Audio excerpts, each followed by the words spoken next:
धरीर अवस विहितोऽपि अघौदनाशः प्रणयरस नया धृताङ्घ्रिपद्मः स भवति भागवत उक्तः.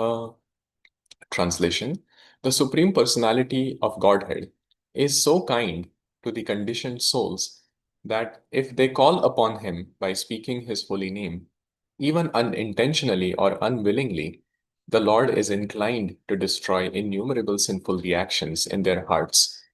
Therefore, when a devotee who has taken shelter of the Lord's lotus feet chants the holy name of Krishna with genuine love, the Supreme Personality of Godhead can never give up the heart of such a devotee.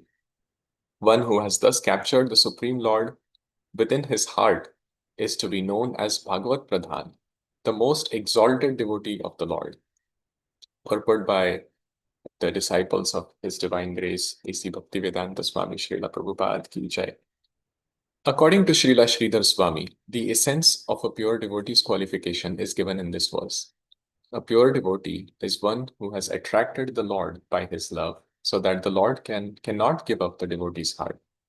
According to Srila Jiva Goswami, the word Sakshat in this verse indicates that a pure devotee has realized knowledge of the Supreme Personality of Godhead, having given his heart to the Supreme Lord Krishna, who is all attractive in six opulences, including beauty.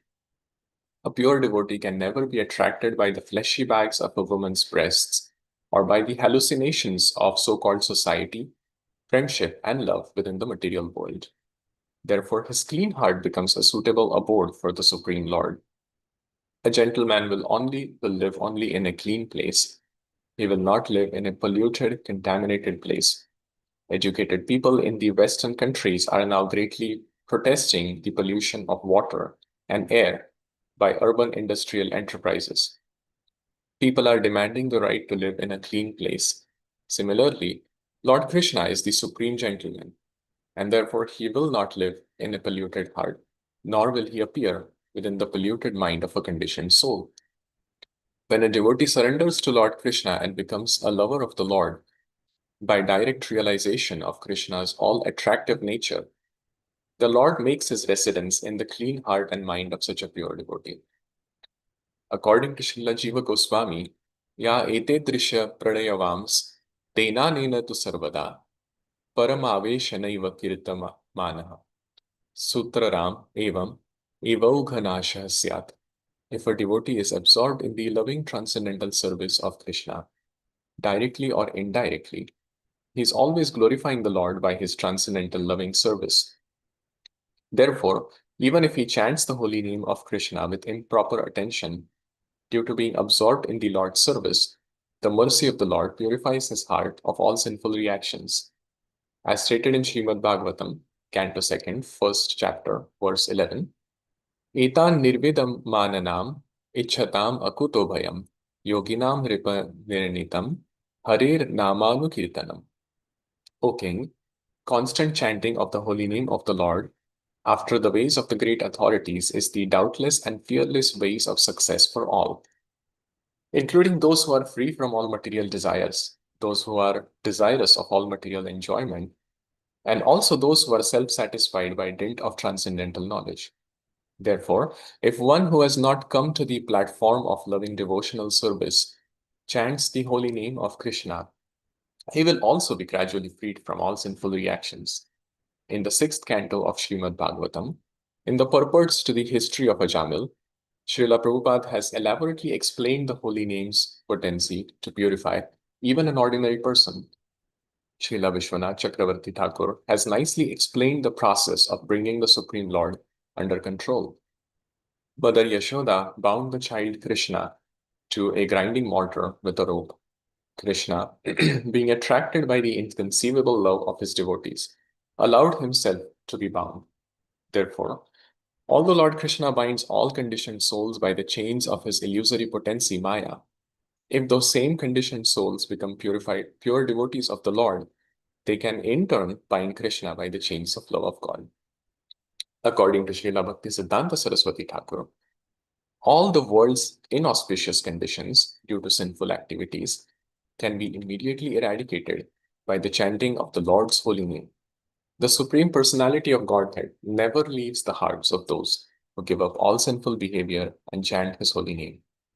Even if such chanting is not yet perfect, devotees who always remain in the Lord's service will gradually come to the stage of Premanistha, or steady love of Godhead. Then they are to be considered Mahabhagavatas, or pure devotees of the Lord.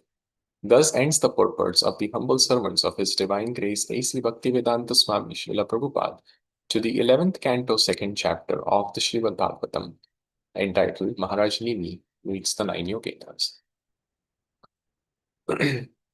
We'll briefly chant the prayers and then get to the discussion. Thank you, everyone. Om Ajnanatimirandasya Jnananjana Shalakaya Chakshurunmilitam Yena Tasmai Shri Gurave Namaha Shri Chaitanya Manovishtam Sthapitam Yena Bhutale Swayam Rupam Kadamahyam Dadati Swapadantikam Vandeham Shri Guru Shri Yutaha Padakamalam Shri Gurun Vaishnavamscha Shri Rupam Sagrajatan Sahagana Raghunathanvitam Tam Sajivam साद्वैतं सावधूतं परिजनसहितं कृष्णचैतन्यदेवं Shri Radha कृष्णपादान् सहगणा Lalita श्रीविशाखान्वितांश्च हे कृष्णकरुणा सिन्धु दीनबन्धु जगत्पते गोपेश गोपिकान्त राधाकान्त नमोऽस्तुते तप्तकाञ्चन गौराङ्गी राधे वृन्दावनेश्वरी वृषभानुसुते देवी प्रणमामि हरिप्रिये नमो महावदन्याय कृष्णप्रेमप्रदायते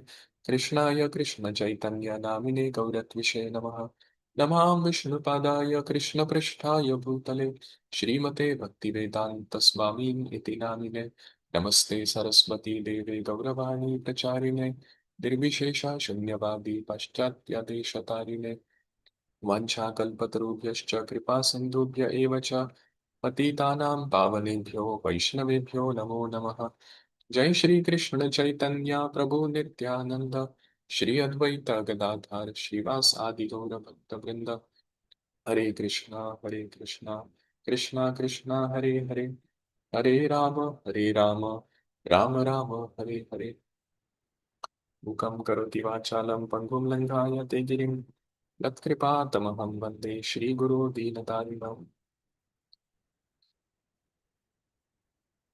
Thank you, everyone, for joining this morning. On a Saturday morning, you could have chosen to be anywhere else, but you chose to be amongst the association of like-minded spiritual enthusiasts and students and seekers. So very grateful to be amongst the association of all of you. I'm personally very unqualified to speak on the subject matter, given how far I am from the stage of perfection. But my role is to be like a humble postman to deliver the same message that I've learned without any personal interpretation from my spiritual receptors and spiritual master and the Guru Parampara. So please bless me, seeking also blessings from all the senior Vaishnavas. So once upon a time, there was, this is the beginning of Kali Yuga. And let's travel back in time a little bit to really understand the essence of what this verse is trying to explain to us. When the Kali Yuga began, the symptoms that we are seeing as of the current moment and situation were not as severe as it used to be, because the age of Kali Yuga had just began. And let me transport you all into the beautiful mountains of Tirumala Hills that are located in the southern part, Southeast Asian region, south part of India, one of the most prominent places where the Supreme Lord Krishna has manifested himself in the beautiful form of Lord Venkateshwara. And the story that we are discussing today is about a family of worshippers or brahmanas that were closely associated with worshipping this beautiful form of the Lord. In fact, this family was so close to serving the Lord that they have they were serving the Lord for generations together. And as one generation would pass it on to the next generation would take it up as enthusiastically as the previous generation and continue the most revered service to the Lord. So once they had a child, a boy, they named him Madhav. Madhav was very enthusiastic in service. He was also very active. He was also slightly naughty. Typical traits that you see in a small kid, especially a boy. Um, Likes to be active, likes to be adventurous. But Madhav, above all of these, was also a very obedient son. And since the age of 5, he was used to helping and assisting his father in the direct worship of the Supreme Lord. So his main service would be uh, to go into the woods, gather some flowers, fresh flowers, fragrant flowers. Um, and of course, as we all realize, as we are progressing in the age of Kali Yuga, we will realize that the flowers don't necessarily have the fragrance that they used to have even just 10 years ago or 20 years ago. Um, but because we are talking about a time when this was at the beginning of Kali Yuga, thankfully the flowers still were very, very fragrant. So that became like Madhav's seva. That became like his identity. He was like the flower gatherer for the Lord.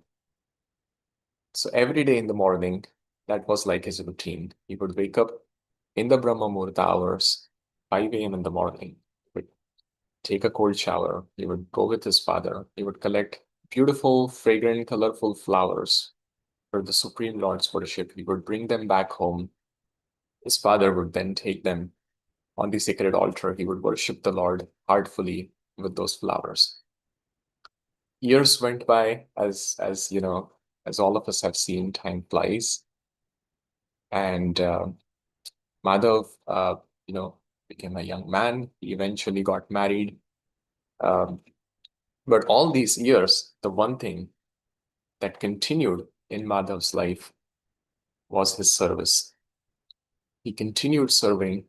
He continued his service, his so-called humble or menial service, which was, in a way, a very important service because flowers were not, and if you, for those of you who have actually visited the temple of Lord Venkateshwara, um, the deity is very tall. In fact, it's more than 12 feet.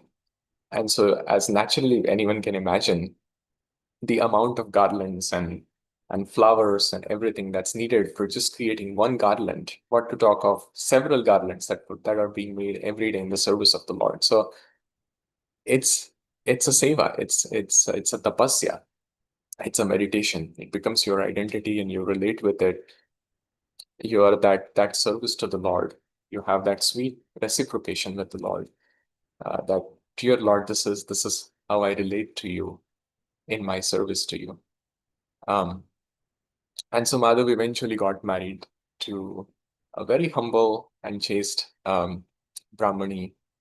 Um, and for those of you who don't know this, since Madhav was referred to as a Brahmana, his wife is technically referred to as a Brahmani, but you could call her a Vaishnavi. Or he got married and then he had a few kids himself.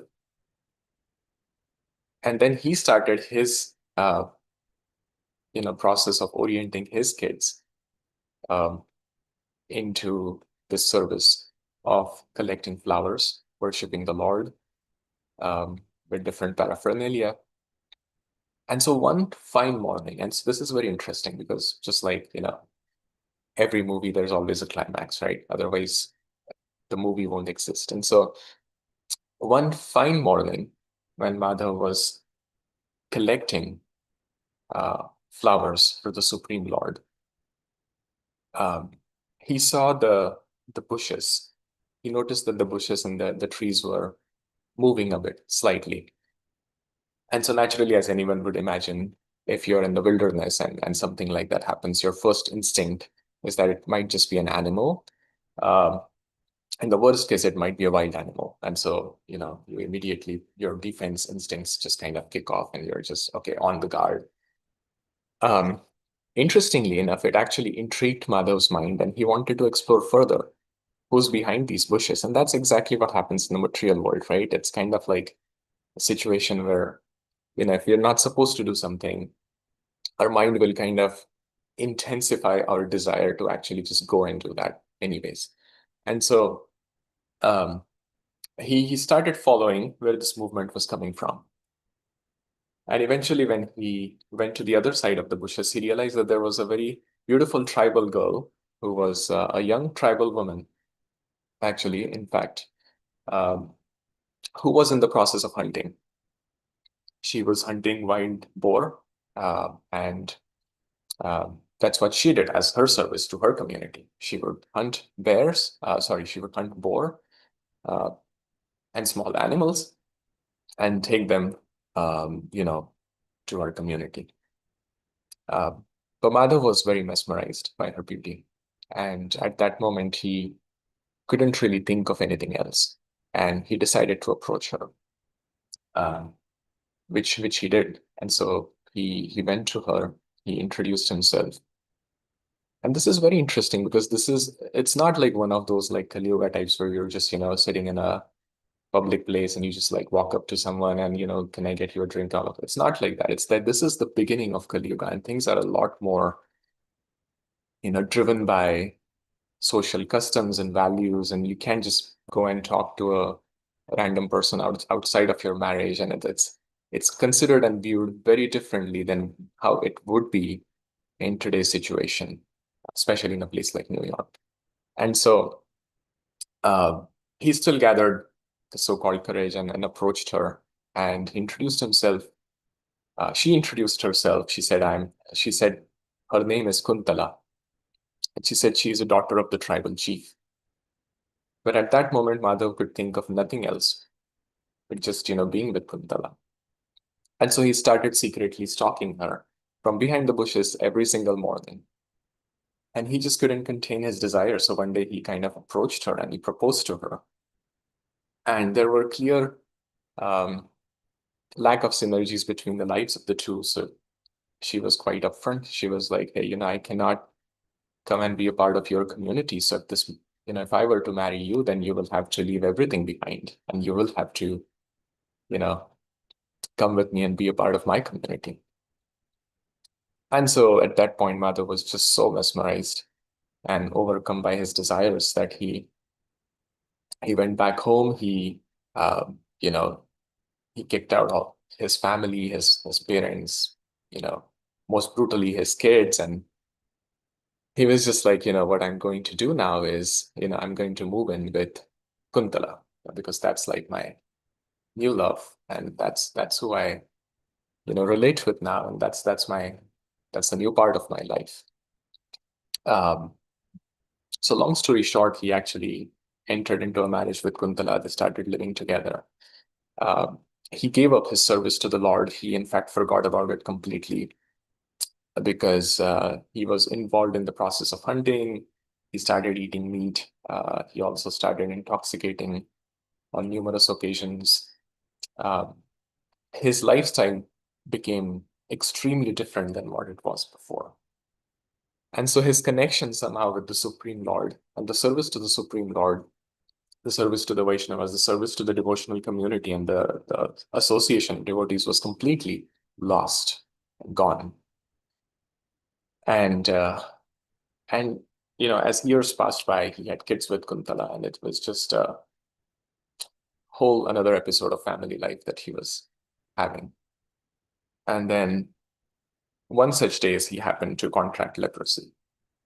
And for those of us who do not know medically what that means, leprosy is a condition where your limbs and parts of the body just start melting and oozing out different fluids like pus and blood and other things. And it's quite a miserable situation medically also.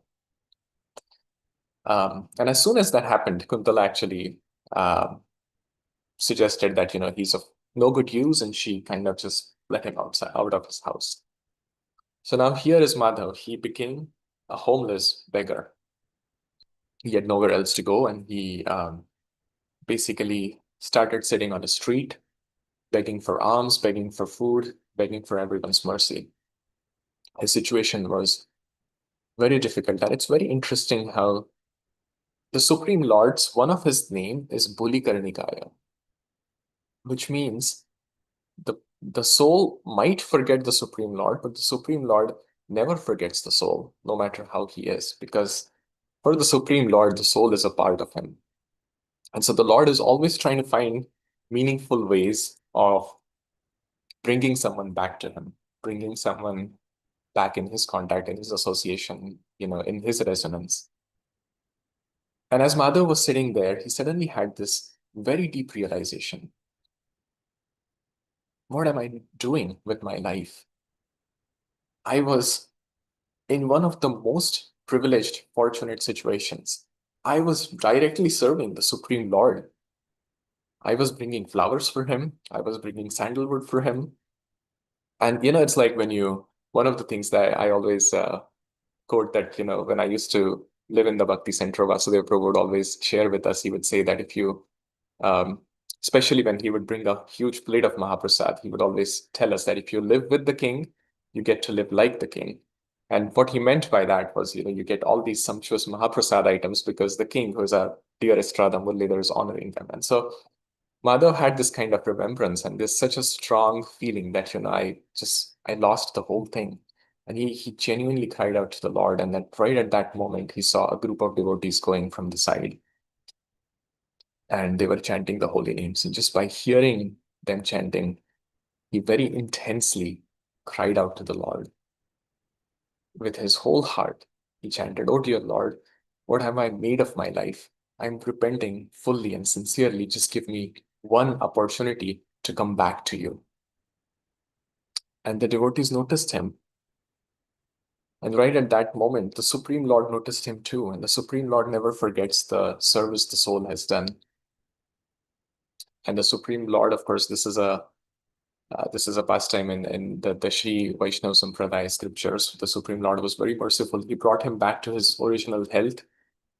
Madhav moved back in with his original family, got his life together, and at the end of it, went back home, back to Godhead.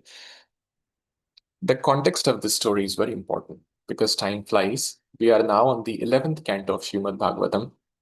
Just think about it. When the time when we must have started discussing the first canto, first chapter, first verse, from then until now, it takes about 20 years for any temple if you discuss one verse every single day. If we were to reflect in our own lives, what happened over the last 20 years? So much has changed. But the Srimad Bhagavatam's message has not changed.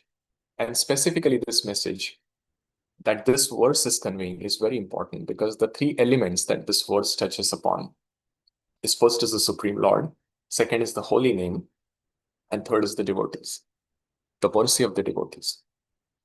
And it's one of the most interesting thing that this verse emphasizes on is that for us to have the Lord in our heart in the first place, for us to have the Lord stay in our heart in the first place, we need to have a clean heart. It's like going to a destination. Let's say one of us wants to go to Iceland, for example.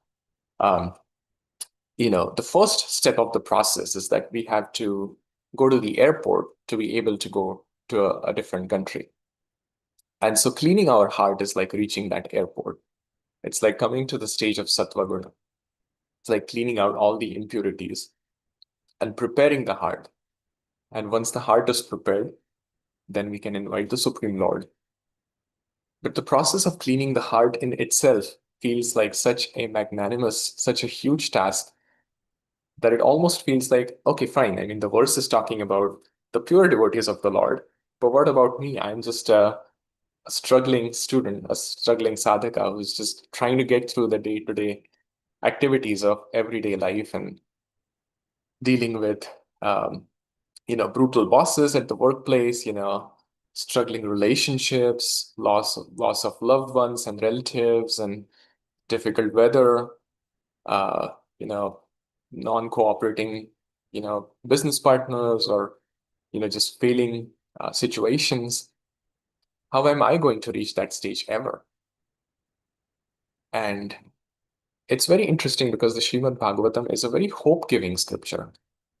If you look at the sequence of Srimad Bhagavatam, you'll see that it does open our eyes sufficiently to make us aware the dangers and realities of the material world. But time and again, it again brings us back through real life examples of how devotees have actually gotten their life together.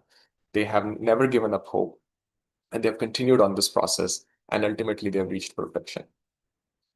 Because the process of devotional service is a compounding process, and we may not realize the returns of it as we go through the day-to-day grind and invest in small activities on a daily basis. Um, but then it starts compounding on those activities, and it quickly compounds. So cleaning the heart is the first process to it. And so the scriptures recommend, what do we do about how do we clean the heart?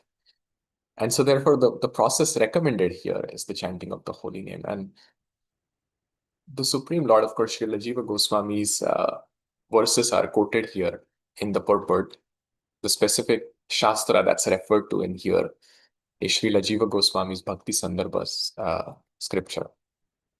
And if you study the Bhakti Sandarbha further, Srila Jiva Goswami cites two reasons why the chanting of the holy name is recommended in this age of Kali Yuga. The first reason he cites is that it draws the attention of the Lord. It attracts the attention of the Lord.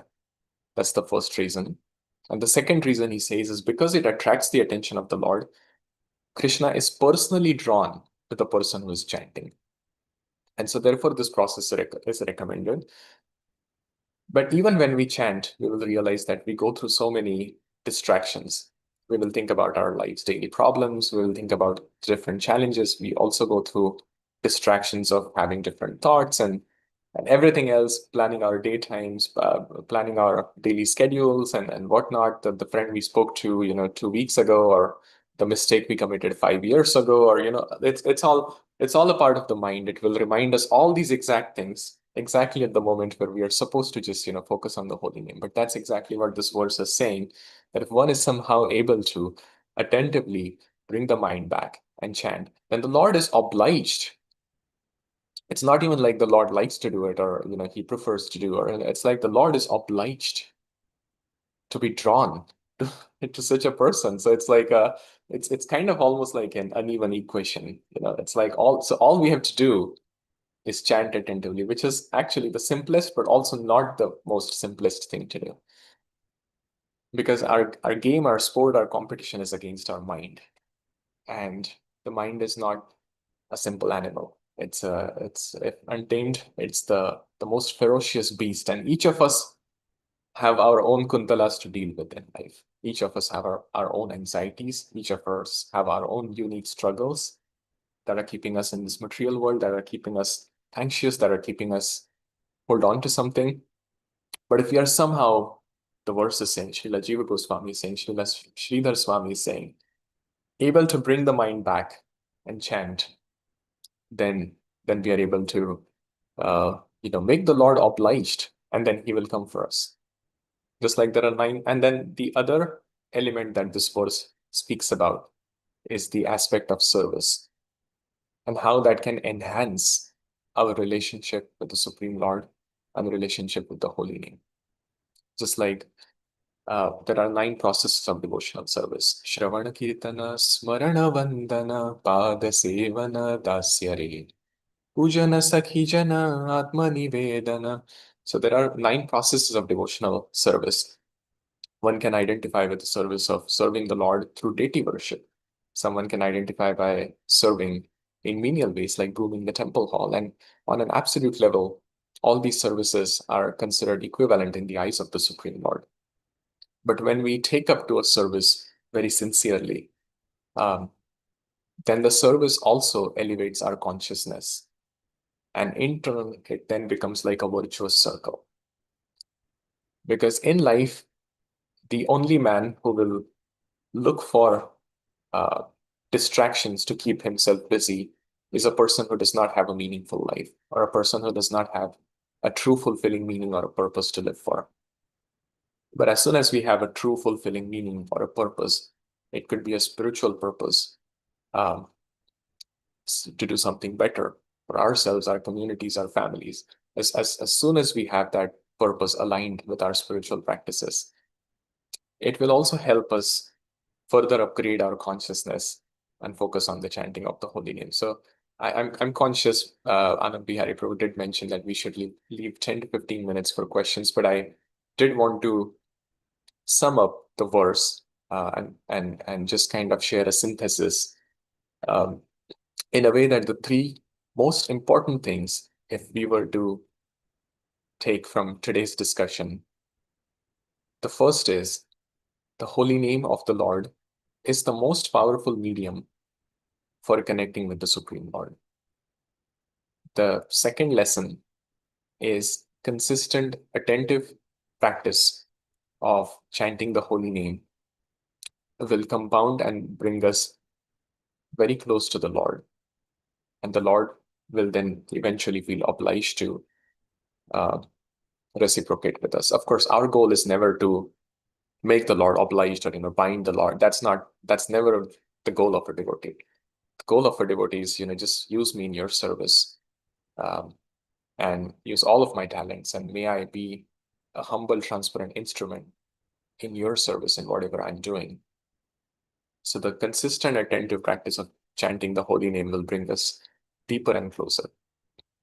And the third is our sincerity and absorption in our service will further deepen our connection. And so this is a very interesting episode because Maharaj Nimi was having almost sort of like an interfaith conference in his assembly. And he had invited all the elevated sages and rishis, and everyone was having a very deep discussion when there was a stir in the atmospheric air. And then the nine sacred rishis, the Nava Yogendras, they appeared, and that's where they have instructed Maharaj Nimi. So this message is actually coming to us directly from the Supreme Lord through the medium of Maharaj Nimi and Nav Yogendras, and of course eventually Srila Prabhupada. So we will conclude with, and then that's exactly how our beautiful movement started, through the chanting of the holy name at the Tompkins Square Park. So we will conclude with a beautiful verse that actually comes in the Srimad Bhagavatam in the first canto of the 8th chapter, which says, Tvai me ananya vishaya matir madhupate skrit ratim udvahatad adha gange vauham udanvati. And the prayer is, O Lord of Madhu, just as the Ganges forever flows to the sea without hindrance, let my attraction be constantly drawn unto you without being diverted to anyone else. So as all of us go through our own anxieties and struggles of our day-to-day lives, let us not forget to remember that there's always hope. The hope is one attentive holy name away.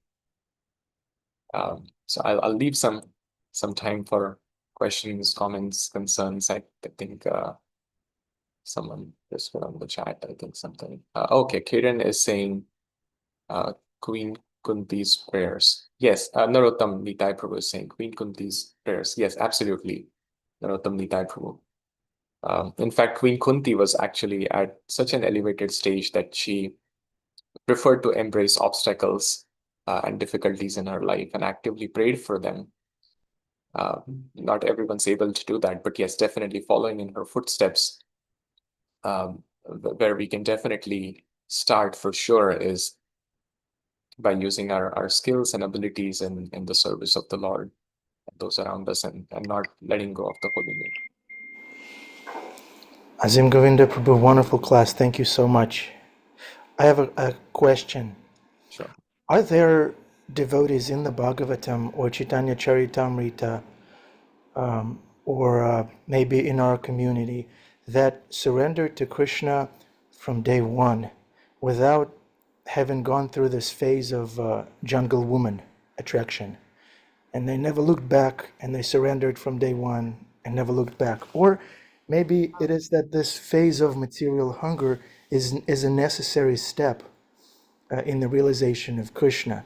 And if it is a necessary step, then why can't we just relax and go for it, knowing that before I become materially exhausted, Akinchana Gotram, I have to be materially hungry, and I have to be materially satisfied to not think about it and just surrender to Krishna, knowing that it's not worth it. That's the question. Thank you. Absolutely. That's a great question. And in fact, one of the prominent sections of Srimad Bhagavatam mentions the story of Bharat Maharaj, who was infinitely driven to the Lord. In fact, so driven that when he left his kingdom, he did not even look back once when he started walking to the forest. But then we see that in the stages, as does the Srimad Bhagavatam describes the three lifetimes of Bharat Maharaj. So if you were to see the third lifetime of Jad Bharat, you will notice that he was never driven to material desires. He was never driven to any material sense enjoyment.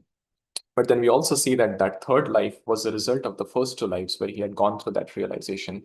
So, uh, yes, the best thing is to hear from the scriptures and imbibe that realization in our hearts so we don't have to go through those brutal experiences. And we can just have faith in the word of the scripture and follow through this well trusted and proven path and go back to Godhead in this life. And by the mercy of Srila Prabhupada, that facility is available to all of us as we are a part of this infinitely wonderful legacy where we have a direct connection with the Supreme Lord through the Guru Parampara. But in some occasions, however, we do see that in a devotee's life, uh, the way Krishna orchestrates situations and experiences, because the devotee is not fully willing or ready to accept the word of the Shastras as they are. And so sometimes the Supreme Lord, to intensify the sadhakas or the devotee's service, he makes him go through some difficult situations and experiences so that then with that experience comes that realization that yes, actually I had heard this, but I never really um, you know uh, imbibed this. But now that I've gone through this situation, I definitely relate and understand that this is why the scriptures recommend this. And so that actually brings the person very close. It's like Srila Prabhupada used to say, whether you're already a millionaire or you eventually become a millionaire, the important thing is you end up being one in the process. So that he was referring to that in the context of whether you are already a pure devotee or you become a pure devotee.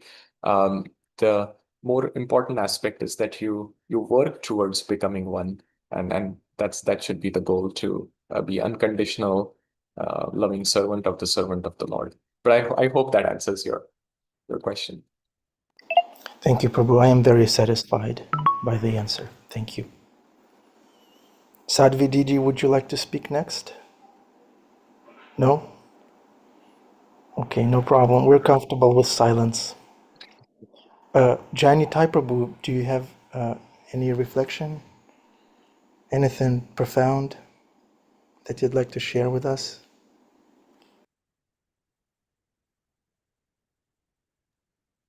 No pressure, Prabhu. Thank you for that. Anything profound? I don't think I have anything profound. It was a great class. Asim Govind, Prabhu. Thank you for taking us on that journey with Madhav and his life. Yeah, it's such a powerful and important lesson for all of us of the potency and power of the material energy, but yet how Krishna is more powerful and more potent and can pull us back and be so forgiving. I did have a question actually, Prabhu, and I was trying to remember at the beginning you mentioned a name for Krishna, which, if I recall correctly, was something to the effect that he doesn't let go of us even if we try to let go of him. And I was wondering if you could say that again because I didn't quite catch it. Oh yes, that was Bhuli Karnikaya, which means we may neglect him completely, uh, but he never lets go of us, even in the most difficult of situations. He's always there, even if we are completely negligent of him. And in fact, even if the soul wants to push him away from his life, the way the Supreme Lord works is he will still hang around and hope that someday you call him back. Beautiful. I love that name. I still didn't catch it properly, but maybe you could type it. I'll tell you, yeah, no Put it in problem. the chat, Asim Govind Prabhu. Sure. It's one of those, but the sound sorting and also oh, there it is. Bhule Karnikaya. Bhule Karnikaya. It is a long name. Yeah, Krishna has so It's many better. names, so some of them are. Beautiful. We'll see if someone gets that name at initiation. Maybe Bhakti. Thank you, Asim Govind. Really lovely to have you. I hope you'll give classes more regularly. You will. Grateful. As we go towards taking darshan, one of the things I remembered that His Grace Jananivas Prabhu was giving a class on a few years ago in Sridham Mayapur was, the holy name is so powerful that just like we chant in the Guruvashtakam, Guna Rupa Leela, so it starts with the holy name. And once a person is attentive in the chanting of the holy name, then the next step after that is the Lord will reveal his deity form. And so instead of course, the deity is Krishna, but when you look at the altar, you'll actually see the beautiful form of Shyam Sundar standing there with Srimati Radharani. And then after that, he reveals his qualities, his transcendental qualities, the 64 prominent qualities and the infinite other qualities. And then he reveals Leela, he reveals his pastimes. And then at the end, he reveals his Dham, the entire spiritual world, before taking the sadhaka back to Godhead. So that whole process, it starts with the attentive chanting of the holy name. That's the interesting thing that Srila Prabhupada used to say, that 99% of our spiritual advancement depends on how sincerely we chant the holy name of the Lord. So that's just something as a reminder for us. Thank you.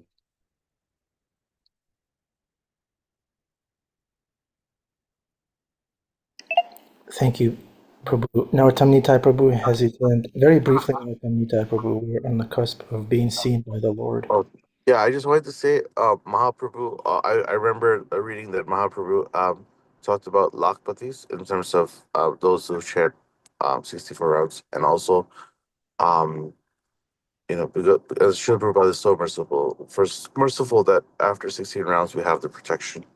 So that's what I wanted to just state, Gauranga. Yes, like Azim Govinda Prabhu said, this is a very hope-given book and the hope-given process. 16 rounds, and you're all set. Sundaranandaji. Hare Krishna Prabhu, talking about the holy name, it's just a plug internally. I don't know if it was mentioned. I joined late. Today, Jayanitai Prabhu and Bhav Bhakti Devi are leading a holy name, what is it? Like a Japa retreat, a Japa workshop today afternoon at the Bhakti Center, just in case. We're hoping to attend that. Hare Krishna. Thank you, Sundarananda Prabhu, for the paid promotion. Thank you, Asim Govind Prabhu. Excellent class. Hare Krishna. For reminding us. Thank you. Thank you. Unpaid promotion. There's no money you can possibly pay for that kind of engagement. Thank you. Sundarananda Prabhu, you look like you were on Joe Rogan with that mic. I look like what? I'm sorry? You look like you were on Joe Rogan with this speaker as a mic. Oh, that's yeah. This is actually like a Bluetooth device that I use to hear, and it's supposed to be a mic, but I don't know if it's able to catch So properly, so I have to hold it real close. Yeah. this is a hearing enchanted device.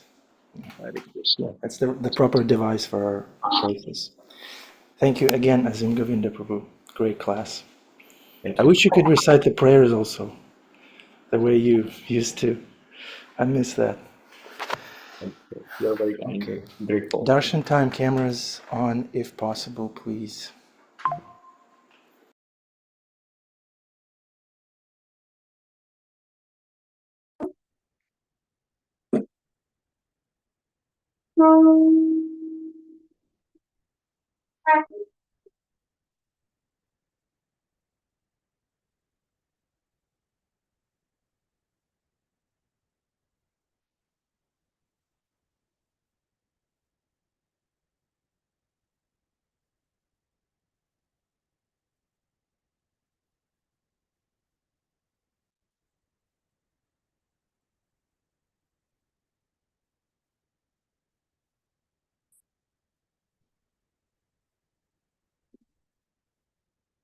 Jai Shri Radha Murlidhar Gauri Chandra Bhagavan Ki Jai. Oh.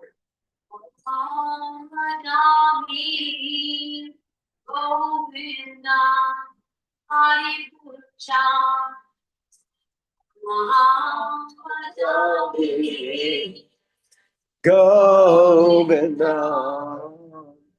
Hari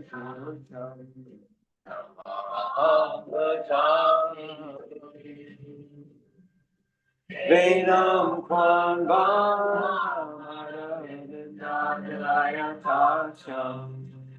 Bhagavatam Samasitam Buddha Sundaram Kandar Koti Kamaniya Vishesha Shobha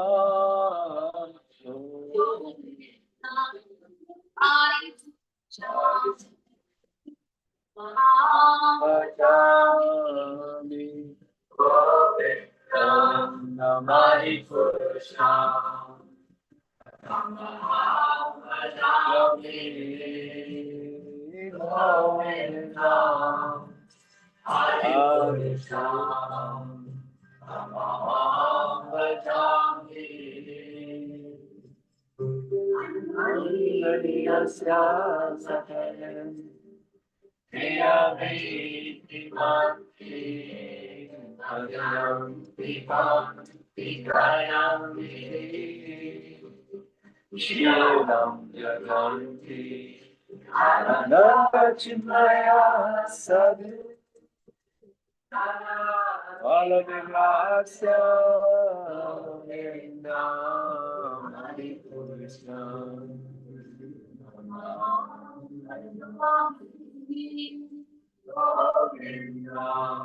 Adipurusam Namaham Bhagami Govinda Adipurusam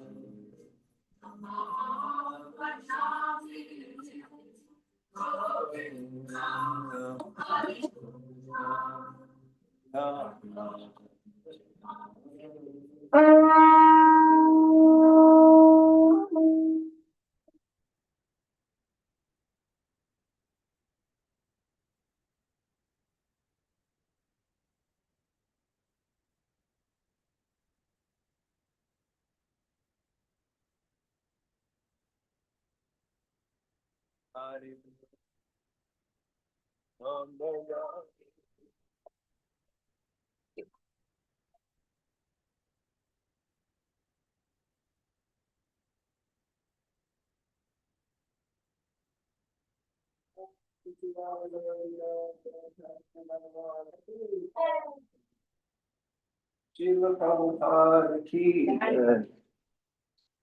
The lotus feet of our spiritual master are the only way by which we can obtain pure devotional service. I bow down to his lotus feet with great awe and reverence. By his grace, one can cross the ocean of material suffering and obtain the mercy of Krishna. My only wish is to have my conscience purified by the words emanating from his lotus mouth. Attachment to his lotus feet is perfection that fulfills all desires. He opens my darkened eyes and fills my heart with transcendental knowledge. He is my Lord of birth to birth. From him ecstatic prema emanates. My ignorance is destroyed. The Vedic scriptures sing of his character. Our spiritual master, the ocean of mercy, the friend of the poor and the Lord ambassador to devotees. O Master, be merciful unto us. Give us the shade of your lotus feet. May your fame be spread all over the three worlds.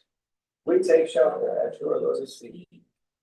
Srila Prabhupada ki. Bhakti Center Temple Room Ki Jai. Thank you. Nanda Bihari Prabhu ki jai. Hare Krishna.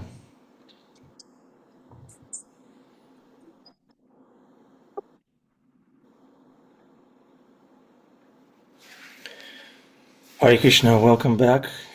Welcome to the Afterglow. Asim Govinda Prabhu, are you here?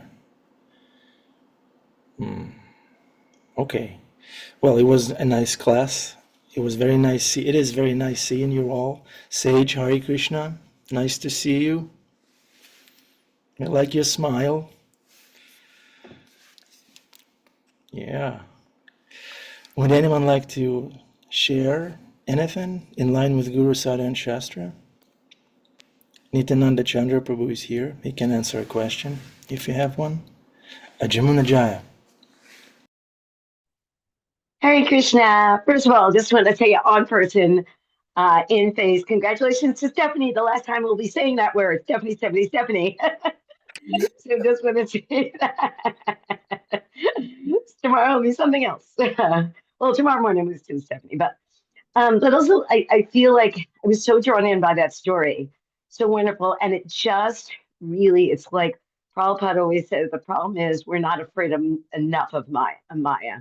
Here's this guy brought up in he everything going for him, like brought up in a pious family, had this direct service, and yet the senses, man, it's like they say, if you don't master the senses, they will master you, and they make very bad masters. And it's just, I love the way he strung us along because it's just a reminder. You can't play with that stuff. It just one, the rustle in the bush and the way Asim said it, you would have thought, oh, maybe it's a wild animal. Maybe I should actually walk away if it were a wild animal. But no, he let me go look. And that was the hook. So I was just really reminded of that it's just like Krishna says, even one sense can carry us away, and we have all the five. So yeah, I just love that story really reminded me of that. So Hare Krishna. And again, Stephanie. Well, Thank you, Jamuna Jaya. That was very sobering contribution. Thank you. And what is keeping us safe? The Devotees Association, Srimad Bhagavatam, chanting Hare Krishna, doing service, having people in our life that we can look up to, seeking their association, learning from them, copying them. That's the process. Okay, anyone else? We need somebody who's introverted. Who's the biggest introvert on this call? Let's see. Let me see. How about Dhanakili Prabhu? Dhanakili Prabhu, what's your takeaway? Dhanakili Prabhu is on the spot. Let's see. Yeah, he is introverted. We know he's here. Dhanakili Prabhu, thank you for your association. Introverts will prevail. Okay. Sue Devi, would you like to speak? Yeah, I want to clear something for you. I was initiated in Pittsburgh by a man who had a store there, and he just wanted to give me a spiritual name before he felt that was really important. He was a he actually was around Radhanath Swami. He was friends with him in New Vrindavan back in the day. So he opened up a store, and I sort of walked into it one day, and I started taking classes again with him, and he did initiate me and gave me that name, but I never really was.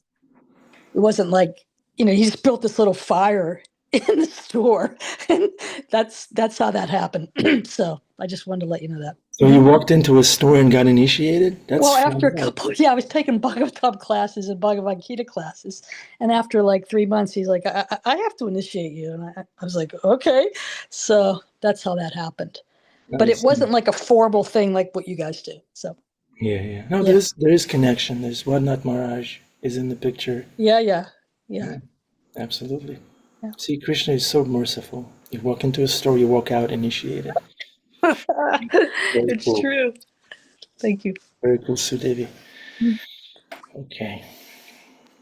All right, I think we're ready for Annabelle, Isaiah, and Sage. Please. Annabelle, Isaiah, Sage, unmute yourself and recite the Maha Mantra as loud as you can. Hare Krishna, Krishna, Krishna, Krishna, Hare Hare, Hare Rama, Hare Rama, Rama Rama, Hare Hare. Thank you very much. Thank you, thank you, thank you, thank you. This is so inspiring. Isaiah, what's that knife? Are you cutting the knot of material karma with that knife? It's a sword. It's a sword of knowledge and detachment. Yeah, but the sword of detachment, practice and detachment. Yeah, that's the butter knife he's waving. Karen, very good parenting. Very good parenting. Okay, Hare Krishna. Happy Saturday. Thank you very